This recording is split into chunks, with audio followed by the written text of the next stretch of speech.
just about the group, Narrator and Aaron, and then we'll pass it over to both of you to give the presentation. But thank you so much for joining us. So for those of you who are new to our group, this is the PowerBI4Enviro's virtual meetup group. So our mission is really to share case studies across the environmental industry, learn new tips and tricks from other people using Power BI, and really to empower other people within the environmental industry on their Power BI journey. So really about inspiring and showing what's possible, sharing resources, and just a group where people can come together and ask questions as well. So we run our group, it's a virtual meetup group. We meet typically about once every month, and we're always looking for new and exciting people to present and share their case studies. A little bit of housekeeping before we dive in. We're running this on Teams. So I think after almost 2 years in COVID lockdown, everyone's experienced on Teams, but we'll have some time for Q&A at the end, but please mute yourself when you're not speaking. Type your questions in chat as we go as well, so we can answer them as well, or direct them to presenters at good points. And we encourage you to have your video on if you wanted to ask a question. Otherwise, maybe turn it off just to save on internet bandwidth. So the session is being recorded, and we'll share it available afterwards on our YouTube channel and also in the meetup group.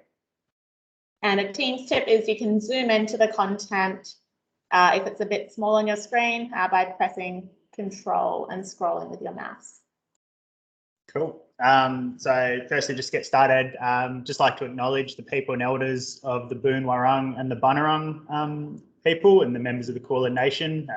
Alice and I are presenting or calling in from the beautiful stretches of the Mornington Peninsula down here in Victoria. So yeah, we'd just like to pay respects to the traditional owners and custodians of these lands and waters, and also to the land, the people of the nation from where you might be based, anywhere you are on the call. Within Australia, or to the Indigenous sort of owners if you are international. So, Alice and I, as many of you know, co-founders work for DiscoveryEye, as well as Daniel Marsh-Patrick, who's also on the call. DiscoveryEye we put on this meetup once a month, as Alice said, to sort of share ideas and applications, but we really focus on Power BI largely for the environmental and water industry. So we provide training, mentoring, develop custom visuals. Daniel is a bit of an expert in custom visual development.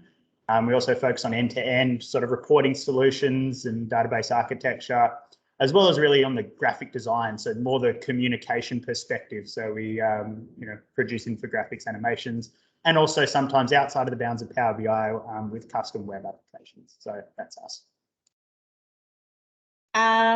Just before we dive into today's session, a bit of an announcement we can share with the group. If people haven't seen this yet, Enterprise DNA are currently running an environmental data reporting challenge.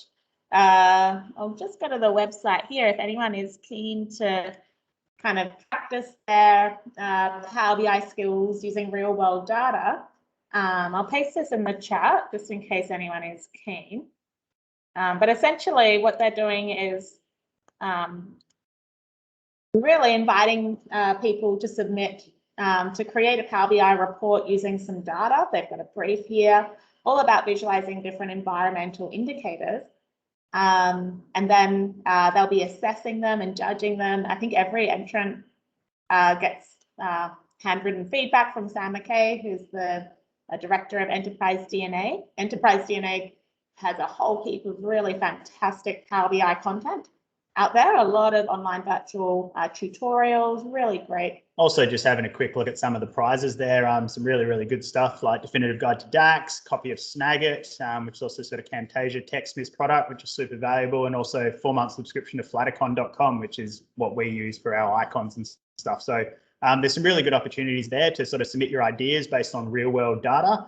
And I think excitingly, do we have them talking in the December? Yeah, so we've got at our next meetup session, I think we've just put it up this morning. It's on the tentative date for the 16th of December.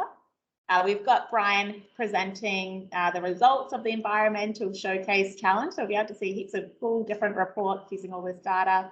And Brian also has a 30-year background in working in the environmental industry, so he'll be sharing a little bit about maybe his journey as well, and also their direction at Enterprise DNA. So that will be another good session, but if anyone is keen, take a look. It looks like a really cool challenge. It's not often that we get Power BI challenges focused on environmental data. But today we've got the Wannon Water team here. So we've got Nerida, Campbell, and Aaron. They're going to be presenting on how they've both been using Power BI to create different reports internally to analyze water quality and compliance reporting, and also asset management. So I'll hand it over to Aaron and Narrator. Who would like to present first? I'll just stop sharing my screen. Yeah. I'm happy to go first, Nerida. I don't mind. Yeah, you go first. Okay. Damn. Get it out of the way faster. That's true. But I might waffle on and have to be cut off. So please Fair. don't hesitate to stop me if I get a bit too far into it. Thanks, Aaron. Feel free to share screens. I will do. Okay. How does that look? Yeah, we're seeing it all come through. Looks good. Okay, perfect. Okay, so thank you for having us. This is I haven't actually presented on this Power BI for a few weeks, so I'm a little bit rusty. We've been working away on some modifications and some new stuff, but I'm not quite ready to share that yet. It's a little bit sketchy. And so, yeah, so I run the asset systems portfolio here at Wannon Water, so that the branch which is called Asset Systems. We look after the asset data as well as the condition information and criticality information and stuff like that. So we look after the asset management side of the business. And every 5 years or so, we have to prepare a capital works program to look at our capital spend for the next, in detail for the next 5 years, in rough form for the next 10 years, and sort of projecting out to the board for the next 50 years, just to get an idea of what our capital expenditure is going to be over the next periods. And that goes into forming our submission to the Essential Services Commission, which gives us insight into our pricing and stuff like that. So we're a regulated industry, so that's how we operate. So last time around, I wasn't at Wannon Water, but we used a fairly simple model, which was a big spreadsheet. Looked at the age of our assets and essentially came up with some conclusions as to what we're going to do or what we're going to require funding-wise to get through the next 5 to 10 years. This time around, we've decided to employ a piece of software called Ascetic Predictor, and that incorporates a little bit of information about the age of the asset, the criticality of the asset, the condition, if you have any condition assessments about the assets, and also you can use sort of some fairly simple degradation curves to work out when you need to spend money on assets, what the lowest risk approach will be, what the residual risk will be, and then therefore what the funding model is going to be like for our portfolio. The outcome of the Ascetic Predictor in our case was around 12 gigabytes of CSV files, which, you know, my first intention was to use Excel spreadsheets. And of course that after, I don't know how many lines they can hold, 1 million lines or so, you run out of space and you run out of the ability to process the data. So we're like, okay, what are we going to use to do this stuff? And we'd all in the team been exposed to Power BI and done that initial training with DiscoveryEye, sorry, I don't know, about 6 months ago. And so we had an idea that this software existed and what we could, you know, potentially get out of it. And so we approached you guys to get a bit of a feel as to how we should go about this, structuring this data and really preparing a tool that we could use to explore the data. So that worked really well, and together we came up with this little model. This little, I'm just going to, can I get rid of this thing here? Yes, I can. Okay, so we've got about, I think, 8 slides in total. We've expanded that to sort of go into a bit more detail, but I won't share that here. But essentially, we sort of started out with the idea of having, well, how do we explore this? What questions are we asking, and what are we looking to find in our data? And it's one of those things, until you sort of see it and until you sort of feel it and start clicking and drilling down, you're really not quite sure what you're going to find. So this was really an exploration for us, as much as it was for us to use as a tool to share it with the board and the executive. So slide number 1, a real rough outline, a total portfolio of $1.56 billion and an average condition score of 1.88, where you can see here 1 is brand, or 0 is essentially brand new, 1 is as new, and then all the way down to 5, which is end of life, and 6, which is beyond end of life. And roughly they're broken into these sort of numbers here. So a majority of our assets have some sort of condition or age, which puts them in the 0 to 3 category, and there's some sort of sitting towards the end of life, and then a whole bunch which are overdue for replacement. Our 5 biggest facility types are, as you'd expect with the water company, is water reclamation plants, water treatment plants, tanks, storages, and sewer pump stations.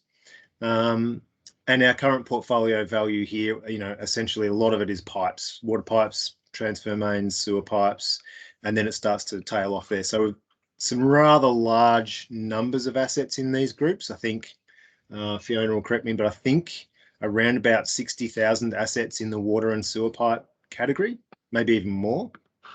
So lots and lots and lots of assets, really difficult to work with large amounts of data unless you're using something like Power BI. So the next slide is another view of where are our assets, and we've used a little map here to show us where our assets are.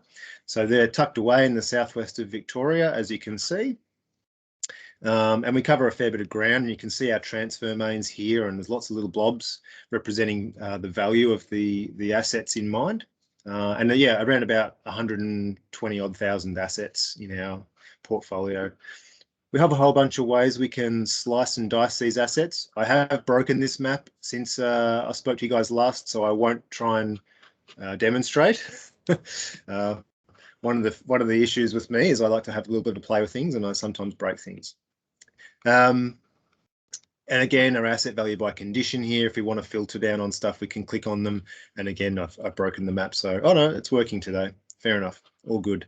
So you can see here's our condition 1 assets. If I'm looking for assets that are end of life, I can click on this and it will pop them up in various places. So I've got quite an interesting spread of assets that are end of life. And you can then see it also splits between here, and we get an idea of what types of assets are end of life. I'll skip to the next one.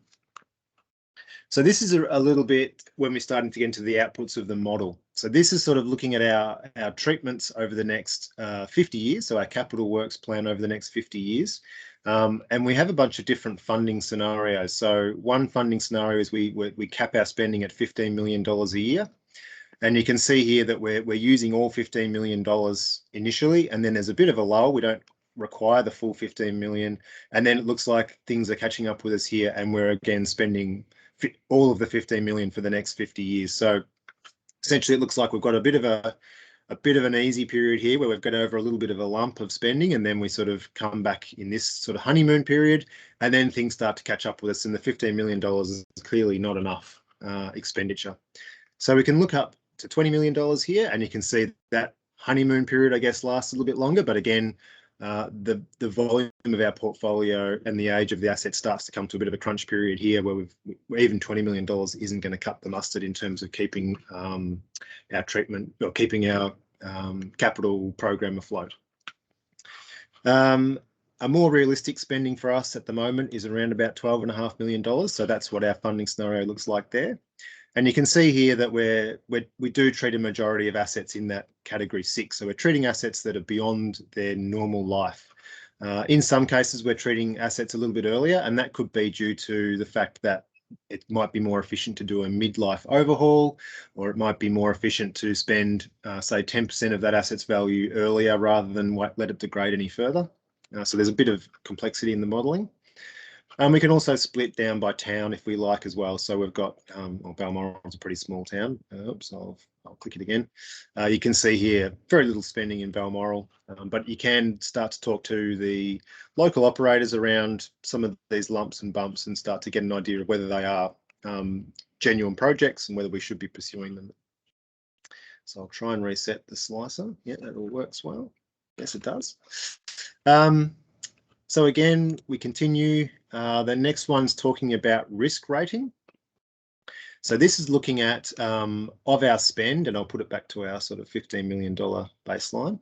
Of our spend, what sort of treatments are we treating? So what sort of risks are we treating in this program? So you can see here, a majority of the risks that we're treating are actually minor risks, but there are some extreme and major risks that we end up treating over the period. Down here, we've got a little bit of a feeling, so you can go backwards and forwards between the years. You can look at our starting year.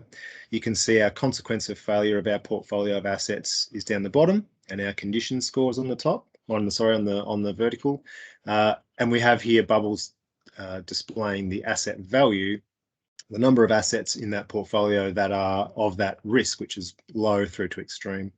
And you can see here we are carrying a few extreme risk assets at the moment. If I fast forward in this scenario, $15 million to say year 20, I can then show that we actually are incurring some more assets over that period in the extreme risk category. And if I go all the way out to 50, it changes a little bit, but it's not too bad. So $15 million doesn't, work towards a huge amount of extra risk for us. If I go back to $7 million, that might change. Yep, it does. So after 50 years, we've got this huge, well, huge is relative, but $65 million worth of assets that are in that extreme, or if I add those ones on, it could be even more. So around about $70 million worth of assets in that extreme risk category if we underspend. If we maybe overspend and go to 20 million, you can see that's a much smaller number. So $3,000 worth of assets. That's quite significant. So this is a way we sort of use long-term projections and use this Power BI to really drill into the board and show them how chronically overfunding or chronically underfunding could lead to more or less risk. And we sort of leave it up to the board to make those decisions. They're the ones who are employed to make the decisions around how much residual risk the business should hold in its assets portfolio. Just quickly, we'll get into this one here. This looks at our treatment by asset condition, and this is where we start to look at which particular assets are driving investment. So if I go to the $15 million one, and I go to, I won't go to town, I might go to an asset category here. Well, no, I won't do that one. Function, that's a good one. So if I go to perhaps, let's look at our sewer pump stations. A lovely topic. So we've got here our sewer pump station treatments. So what sort of capital investment are we going to make on our sewer pump stations in the $15 million scenario? And you can see here are the different categories of assets. And if I click on, say, a particular year, and I go, let's look at year 1, 2, 3. You can see here are the actual individual assets that are driving the investment. So the biggest one is Morris Street Sewer Pump Station Power System Backup Generator. So there's a $53,000 investment required in year 3 for that backup generator. And so we can start to take these lists of assets to the local, I guess, the local operators and start to talk about how realistic that is and whether that would require also something else like some switching or some power system work and that sort of stuff. So it's one thing to have the theory, it's another thing to be able to go back to the operators and talk to them about what else it's likely to include. Another particular look here is that we can start to look at what in the number of assets, and I'll just reset this selection again. It's a very handy little feature for me. You can see here in total portfolio of assets, 120 odd thousand assets. You can see of them, a majority are low risk at any given time. As we march on, you can see that the minor risk increases and there's a slight increase in moderate, major and extreme risk. And I can zoom in here to show that. So I can zoom in and you can see with the $10 million scenario, we are gaining risk. So we are asking the board to hold a higher level of risk in the later years. If I go to the $7 million one, it's going to be even more exacerbated. And if I go to the the $20 million one, it should be substantially less.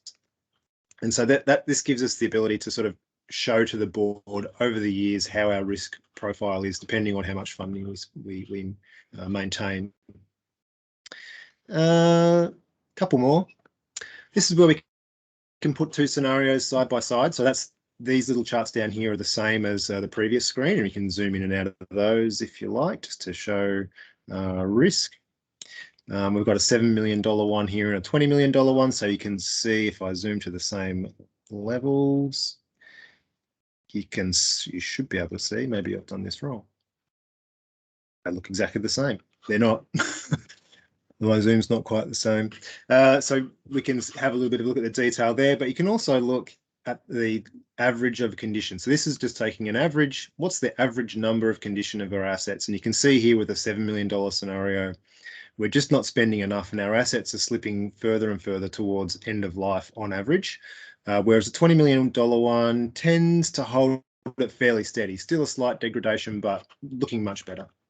And that's sort of how we can maybe do some more fine tuning with regards to what the expectations of the board are in terms of, do we want to spend money now to save money later, or do we want to bring funding forwards or backwards? Do we want to borrow money? Do we want to spend on other activities which aren't capital related? So, for example, one of them might be better tasting water or environmental outcomes. So it gives the board options. And lastly is a bit of more of a spatial analysis where we can start to look at where the funding's going to be. So this is it's a map. If I look at say year one out of interest, I highlight these assets, and I probably could make a better slicer to do that, but we'll do that later.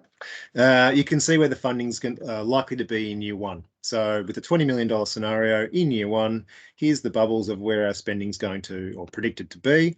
We can then, as I said, go around to the operators of these regions and start to talk to them about the individual assets involved here and whether or not they are likely to require intervention or not. So yeah, this was very well received by the board. I think they, anything with pretty pictures and graphs that they can click on is a real plus. So yeah, I don't think they were quite expecting that. In terms of the previous pricing submission, they were basically given a whole bunch of Excel spreadsheets and told this is the number. Whereas this, I think they felt like they were much more in the driver's seat, and they were able to actually take control of the viz and start to click and have a look and drill down and select, and then go to their local hometown or their local place of residence so they could see what was happening around them and stuff. And they're very interested in a few other bits and pieces around social equity. So are we addressing the needs of small towns as much as we are the big towns? Are we Warrnambool centric where our central office is, or are we actually spreading our investment around the region evenly? So they're looking at a whole bunch of other additions to sort of splice into the data. So things like census data, population, and what's that term? So social sort of equity or social. There's a number out there which explains outcomes for individuals. But yeah, so they're very interested in how and in the ability to sort of click and slice and dice, and that was quite easy to present in terms of not having to do too much justification, because it's like, here's all the data, and if you want to look at what's underlying, you just click and keep drilling down and you can find it. So yeah, no, it was really, really well received. And yeah, so now we're a few iterations on from that, and we're doing some really interesting stuff in terms of the way we group the model into different asset management plans, and we're able to take that to the individual stakeholders and say, well, here's our plan. Tell us where it's not right, and we can then make changes to the base model for them to see what happens. So yeah, it's been really, really interesting journey.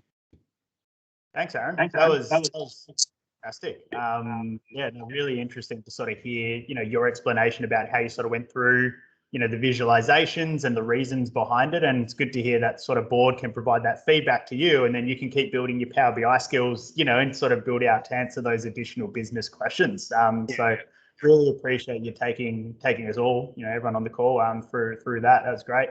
We might just leave any potential questions at the moment, Aaron, and actually get Nerida, if Nerida wanted to jump in and do your presentation, and then there should be, hopefully 10, 15 minutes at the end where we can sort of take any questions from the group and just have more of an informal discussion. But thanks again, Aaron. And yeah, Nerida, please take it away from here. Thank you. Yep, that's my video. So thanks everyone for having me on as well today. I'm part of our water quality management group at Wannon Water. So myself and my colleagues, we work together with the operators of the water and wastewater plants mainly to help get rid of any issues that are happening in the plants, try and work out what's happening, and also try and be a bit more proactive where we can. So this Power BI report is definitely in that space, trying to be more proactive in what's been going on. We started off with this based at the Warrnambool Reclamation Plant. Depending on how much you may have heard in the news, we are looking at doing a significant upgrade at this plant for more capacity and also to be able to treat some of our nutrients a little bit better than we've been able to do in the past. The plant was originally designed in 1996, so it has reached capacity, and obviously technologies have changed since then and allowed for better treatment processes. So we were suggested that we look more in depth about what's coming into our plant, particular loads of nitrogen, phosphorus, all those kind of nutrients, and keeping a closer eye on it. It was originally suggested to us to look at doing that through an Excel spreadsheet, getting updated regularly. That was going to be pretty time consuming for us. We have data coming in from multiple sources. It can be from SCADA, from SciTech, and also from a quantifier where we store all of our lab data and all that kind of things. Then they have to do manual calculations from that to work out our loads and concentrations and things like that as well. So it's quite time consuming. So we kind of got there and went, okay, we can do that, but it's going to take hours every week to update this, and it's not going to be particularly proactive. It's always going to be retrospective. We had a bit of a discussion with Jackie Kelly, who at the time was working in the IT space with where Fiona is. And she suggested actually looking into Power BI and got us into contact with Alice and Christian. And we kind of presented our vague ideas of what we wanted to see. And this is our report that we've come up with from there. So we've started with Warrnambool, obviously, because that was our main driver. Our intention now is to expand that further to all of our water reclamation plants. So we have 4 plants that are classed as idea tank systems. So Warrnambool, Portland, Port Fairy Domestic, and Port Fairy Industrial. And the rest of our plants are lagoon-based systems. So those first 4 are quite complex. We look at quite a few different things going on there. So I'll just run you through this report from what we've got here at the moment. At the moment, we've only got data in there from Warrnambool and Portland, which we can switch between the facilities with this little drop down up here. So if I switch to Portland, we change to their data. Also, we've set it up so that that facility will carry through the rest of the report unless the person using it wants to change back to the other plant and look at something else. A lot of our reporting that we're interested in ties in with our EPA license conditions for discharge out to the ocean as well for these sites, and our lagoon-based systems go to land, but we still have obviously conditions there as well. So we're very much interested in what our plant is looking like in regards to the compliance with our EPA license conditions. So we can switch. At the moment, I've got it set up looking at our current financial year, 2021, 2022, but I can also switch back to other years. If I select more than one, then we look at multiple years at a time, or turn it off. And then so this is our last 12 months. And this is our current 12-month period from July. So we've set up our summary page here to basically look at the most important results that we have. Our SVI, which is our sludge volume index, is very important at these plants, knowing that we've got enough sludge in the plant, but not too much that it's going to cause overflow into our effluent, which obviously we don't want, because then we'll have too high suspended solids. And we're also looking at things like your ammonia, BOD, and such things that we monitor regularly through the plants. Go to the next page. So this basically lets us drill down a little bit more. It's done this to me again. Hang on. Yeah, drill down more into the data that we've got going on. So we can change between our different parameters for the selected facility. We can select, we might want 1 or all 4 for that. So this gives us, this is a regular lab test that we do. So we're keeping an eye on it over time. We don't want it to get too high because that means that the sludge in our systems aren't settling out appropriately. And then we can end up with carryover into our effluent, which then has carry-on effects there. So we want to see that reasonably low. This period here, for example, back in July last year, we were having filament issues, which was causing sludge to float on top of the tanks, and we were having a bit of scum issue. So that lets us see that quite clearly. And again, we can see what's happening in the plant quite easily. This data updates every 24 hours at 8 a.m. So anything from the previous day gets populated into here, and we can see what's happening across those plants. Our next page lets us break down particular sample point locations. So we have some industrial contributors to our plant, as well as things going on within the plant itself. So we have like the sale yards, Provoco, Bega, which are all providing dairy products, wastes into our system. We can then look at our effluent or influent, and depending on whether we're doing external sampling through our external laboratory or whether we're doing internal, we can see all the parameters that come up for that particular sample point. Our next page lets us do a bit of a combination of both. So we quite often want to look at things like our BOD. So we'll look at the influent BOD there. Let's bring up extra things on. Don't want those. And then we might also want to look at what effect is that having on our effluent results there. So we might bring both of those in, depending on whether we're looking at the external or internal. I also got the suspended, so that's suspended solids there. So it gives us a little idea of what's going on there and what kind of effect that's having, things like that. We also particularly look at things like nitrogen and things coming in from particular contributors and what effect that's having at the end of a plant and how well the plant's actually coping with that load coming through. So this helps us keep an eye on it pretty well, pretty quickly, and get on top of it if we're seeing issues there. This last page helps us to drill down into statistics that are happening. So if I should go back to one of the last pages and right click on it, get that and get it to get off, drill through and then go through to data sources. Actually, that's the wrong page, sorry. I haven't used this for a while either, so I'm out of practice as well.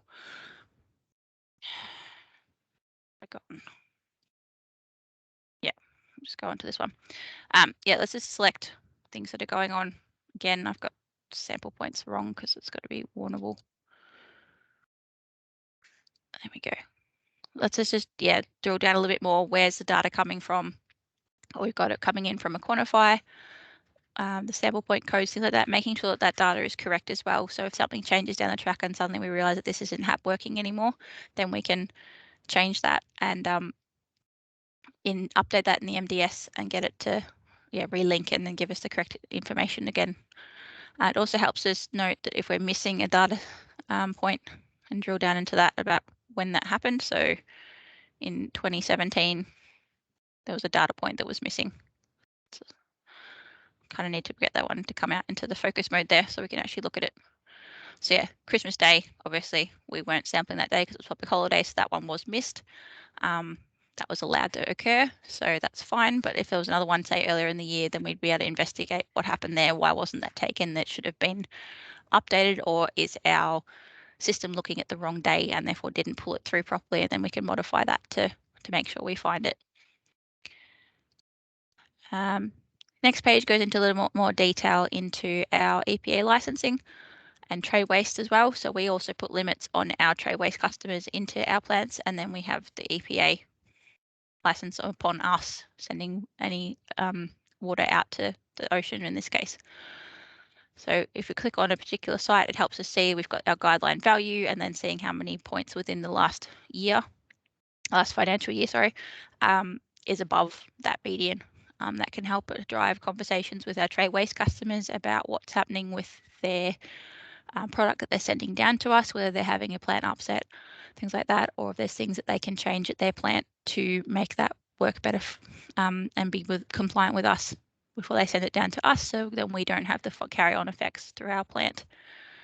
You can also see the same thing for our EPA license. So we have a license, a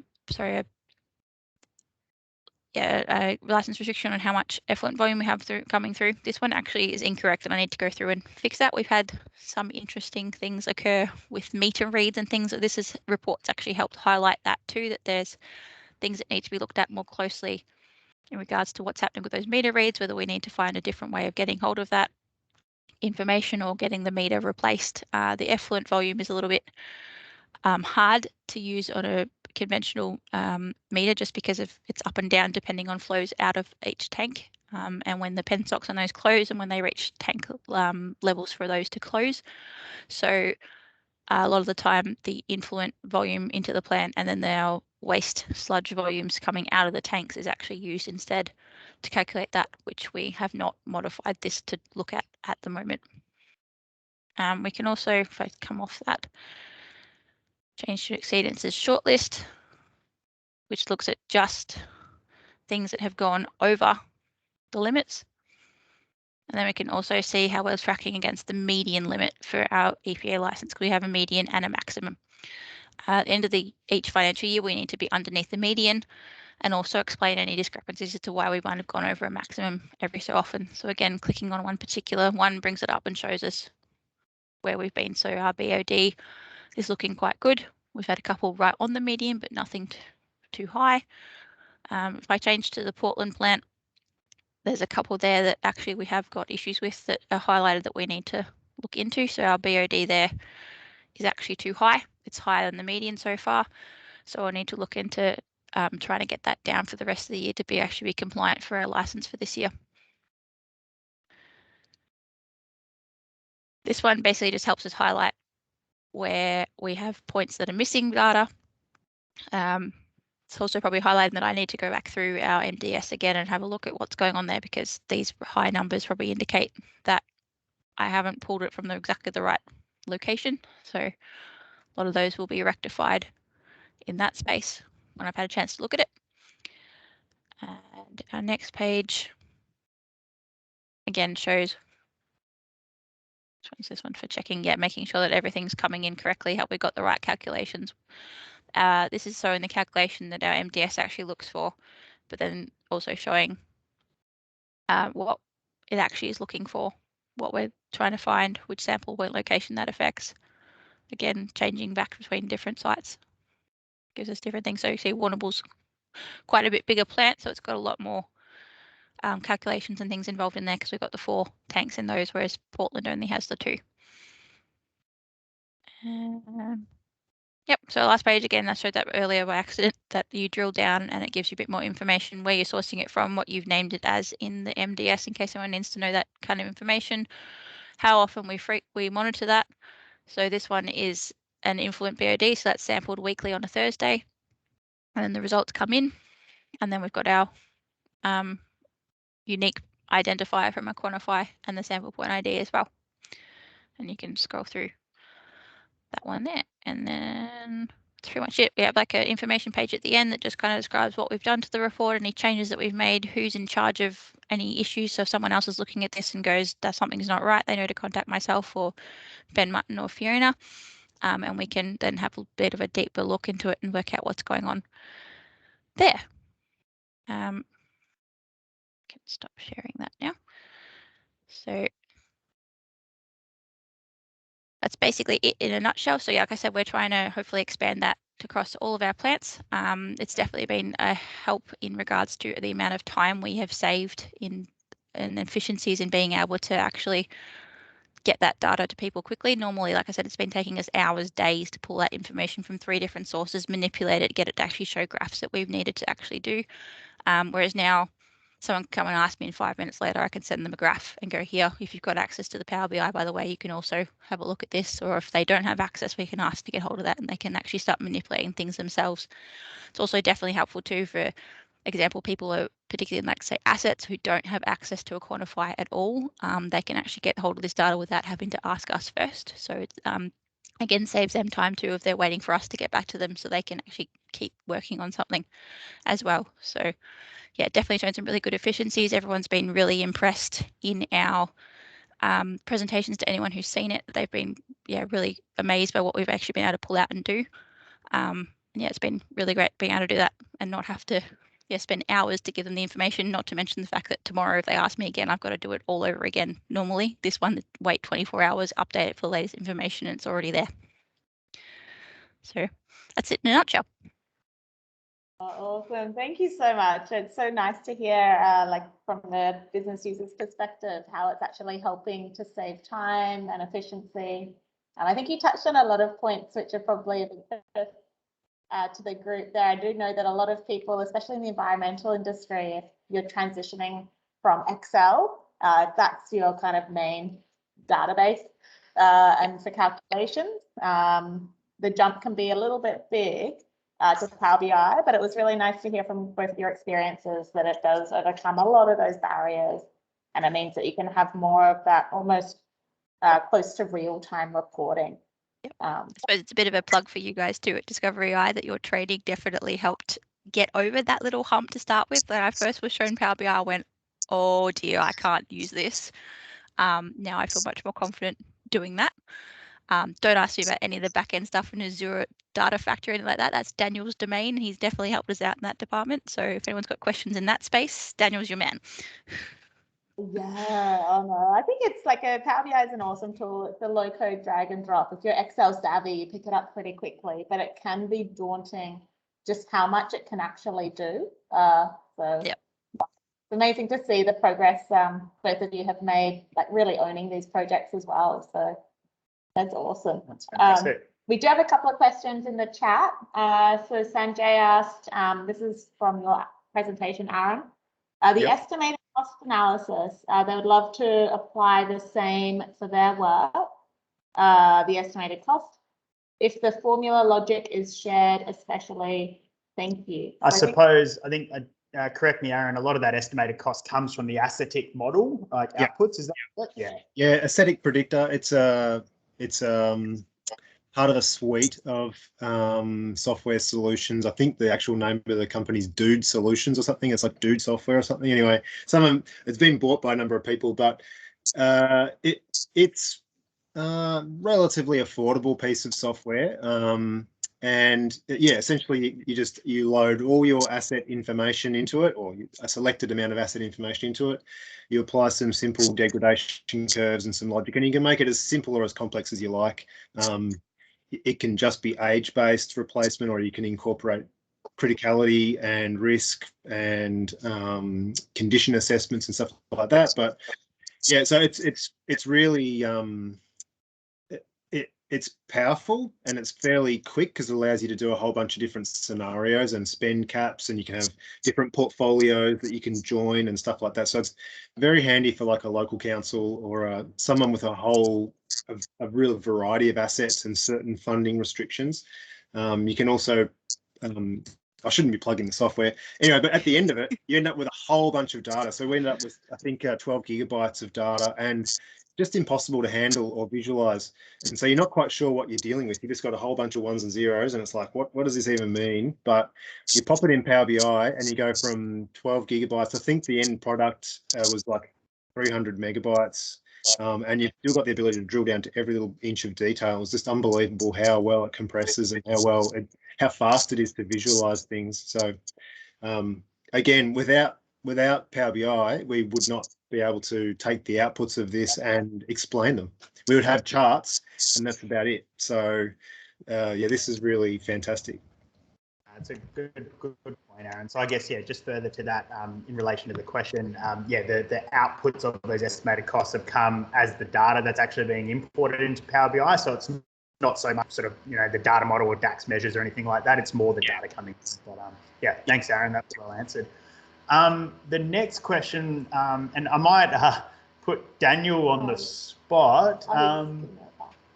He has replied. Okay. So sorry, the question was about with Power BI, is it possible to send alert notifications, so via email if ratings or metrics reach a threshold. So I think this is a question probably for your report, Narrator. We often hear a lot of people saying, oh, wouldn't it be great if you can have an alert sent to my phone or email, so you don't have to always go back in and check on the reports. So you can. So Daniel's posted a link to the Microsoft Docs where you can send like trigger alerts when you pin certain visuals as tiles in a Power BI dashboard. So for those of you who are familiar with working with Power BI in the online service, what Narrator and Aaron showed us today, they're both Power BI reports. A dashboard is a collection of tiles which you can pin, kind of like a scorecard, like a table of contents, and they have special properties where you can configure alerts. That functionality works really well. I guess you just really need to have those trigger limits well defined, otherwise you could get a lot of emails clogging up. Yeah, it's probably something we haven't actually looked into yet, not having the report completely finalized yet, but it's definitely something we'd be interested in doing later on, especially like I said, the EPA limits, if we're looking at suddenly having a median that's going haywire, having those alerts going, hey, you're over, would be definitely helpful down the track. And I know internally there are some other, applications of Power BI at Wannon where people, night flow monitoring and these sort of elements where that sort of, functionality could be useful or implemented. So, yeah. Yep. Next question was from Pat Booth. Pat, so rough number of users, and are they pro license, so PPU, or do you have premium capacity?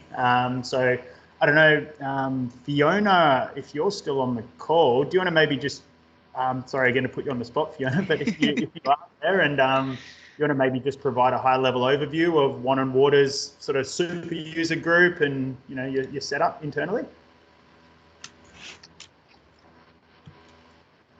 Oh, you're still on mute. Yeah, sorry, Fiona. Sorry, what was the question? Just. So it's from Pat Booth in the chat. So at Wannon, what are the rough number of Power BI users? Are they all on pro licenses or any premium per user or premium capacity? Yeah, I think we've got about 60 all on pro, and we just did a bit of a recent review, checking back in with all the people that have a license, whether they still need it, and we did a little bit of a reshuffle. So we took some off some people and reassigned to others. So yeah, so we've just got we're all licensed at that pro level at the moment. But our Chief Information Officer is happy to issue Power BI licenses if there's a requirement.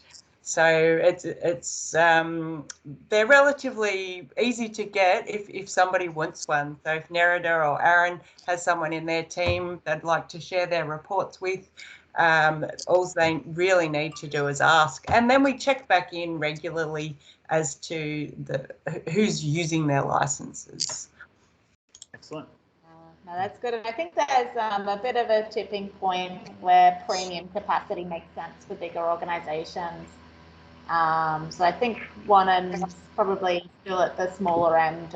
Premium's quite expensive, but there are some cool features in the premium per user licensing model as well. So great. Awesome. Thank you for that, Fiona.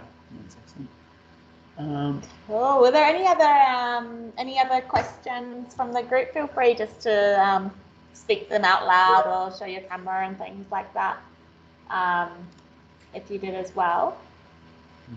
We did have, so Sanjay said, can alerts be set at report level, not having to make dashboard tiles? So if you have it configured at a dashboard tile, then that is for one visual, and you can configure an alert that way. I think there would be other ways of doing it. Maybe Daniel, do you have any clever ways, maybe using, I don't know, Power Automate or? I'm not aware of any. I think, to be honest, if you want to look at doing anything a bit smarter, you'd probably want to be looking at premium. You'll need to sort of hook into the models, and those come with premium SKUs. So the thing with dashboard tiles is they're very, very specific queries that run. Whereas with reports, they're just so interactive. It's always hard to kind of figure out what constitutes an alert in those cases. Whereas dashboards are not interactive; they're just diffused, diluted visuals from many reports. So they're easier to monitor than individual visuals in reports, if that makes sense. So I think if you want to do an alerting mechanism, you would have to have something like Power BI Premium, so you can actually write your own queries against the models, and probably have to build in your own logic around that, which you probably could do with Power Automate, but you're probably looking at Premium for that kind of stuff, or Premium per user. Yeah, and I think, yeah, thanks, Daniel. And I think that, yeah, Douglas just replied saying that you have to have a card on the report and publish it. Yeah, there are only certain visuals that you can configure alerts off as well. So I think it's really powerful, but then I think, as Daniel mentioned, it could be a little bit limiting depending on your scenario. So if you're looking for something a bit more complex, then maybe, yeah, dig a bit deeper, maybe investigate Premium and things like that. Yeah, but following that, I think off the top of my head, I think it's card, KPI, and gauge-based visuals that do allow for alerts, but I may be wrong. Cool. What other questions have we got? Yes, I think that was it for questions. Were there any last-minute questions? Lots of talk in the chat about all of the alerts. Lots of nice feedback for both of you guys. Thanks for presenting.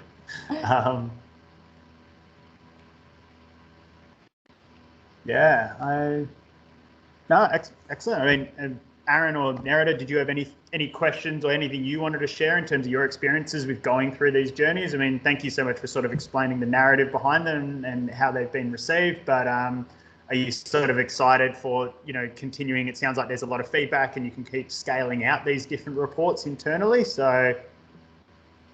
Yeah, I'll go first, Nerida, sorry.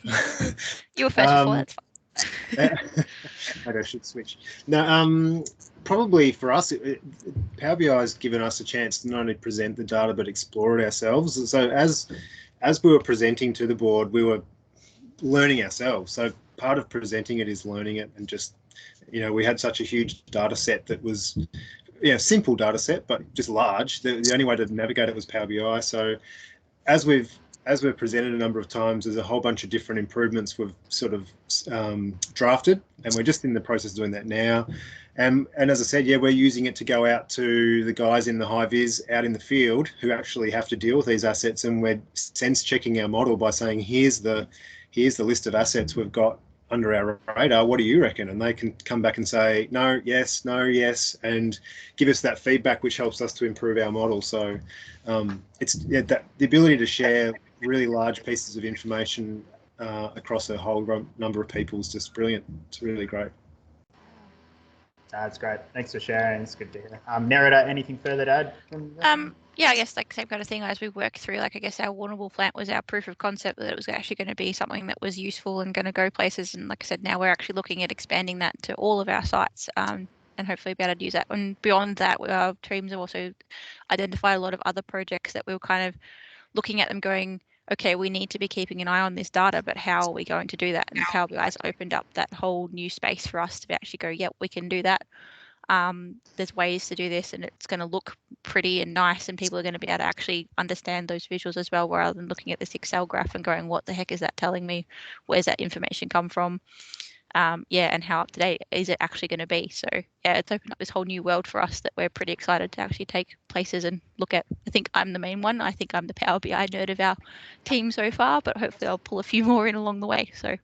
Oh, no, that's so good. And I think both of you are probably the Power BI kind of super users and advocates in your kind of small teams. And it sounds like that's how the culture at Wannon Water, it's growing. There's a lot of people in the pockets of the organization who are really driving this. So that's excellent work. It's so cool just to see and hear your stories about like how the reports are being used practically to help drive those decisions. I think also just the easy use of the front end of Power BI of not building the reports but just using them has also opened it up to a lot of people as well that normally, I wouldn't say they're necessarily technophobes, but they've always been a bit reticent at looking at things like that, and it's actually been shown to them too that it's really easy to use from that end to look at things and stuff. So that's been really good too. Oh, Yeah, that's awesome. just the last thing, like a shout out to Fiona and the work that she's done in the background with Wannon Water, and probably not just Fiona, but Fiona's here. But the ability to then now draw on various, I guess, correct data. So everyone has an ability to query a database, or a lot of people have an ability to query a database, but you can ask 3 different people for 3 different queries and they all get different results. But Fiona's been really great at ensuring that we have a consistent data feeds going into the, what is it, the blob or the dev or the, I don't know.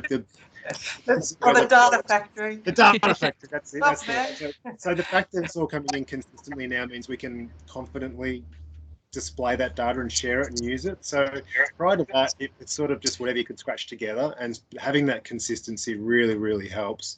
And I think also plug to you guys, Alice and Christian, is now Wannon Water has its own sort of set of corporate look and corporate feel visors and dashboards. So you don't have to stress about the color scheme. You don't have to stress about the pictorial stuff, which would honestly take me hours and hours to pick through, because I'd be like finicky about the alignment and the color, and it'd be getting on my nerves if I didn't have a standard one to go back to. So really good to get the data right and get the visualizations looking consistent as well. So it feels like we've got a Wannon Water theme going, and it's good.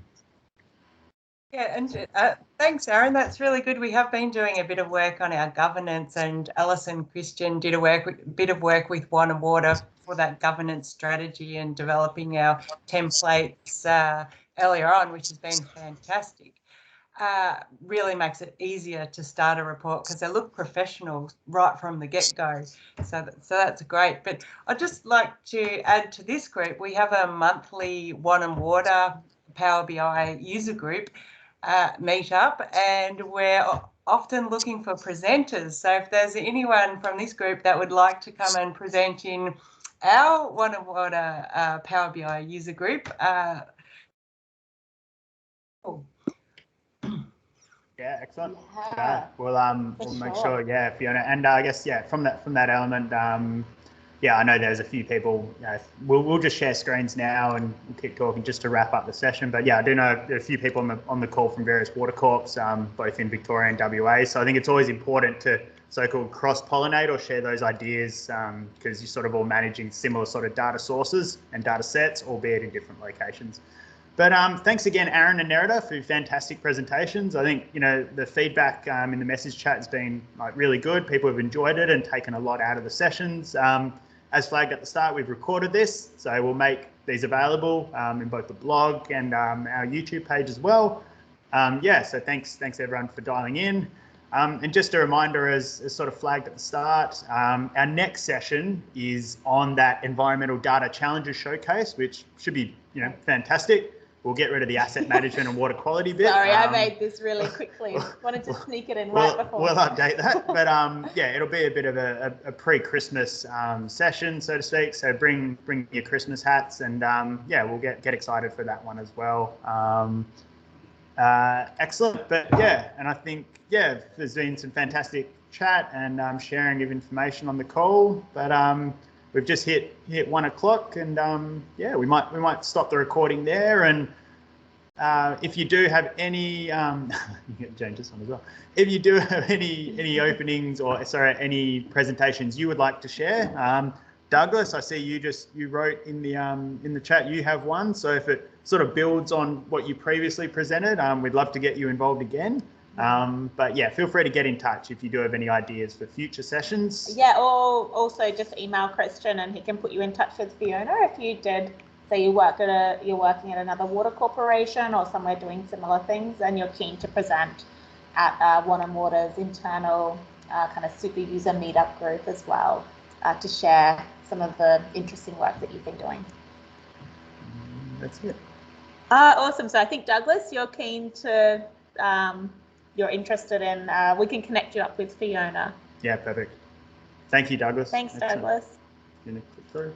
Yeah, and thank you again, everyone, for dialing in. It's been a great session. But we'll stop the recording there, and if anyone wants to stay online and have a bit of a chat, happy to stay online for sort of 5-10 minutes.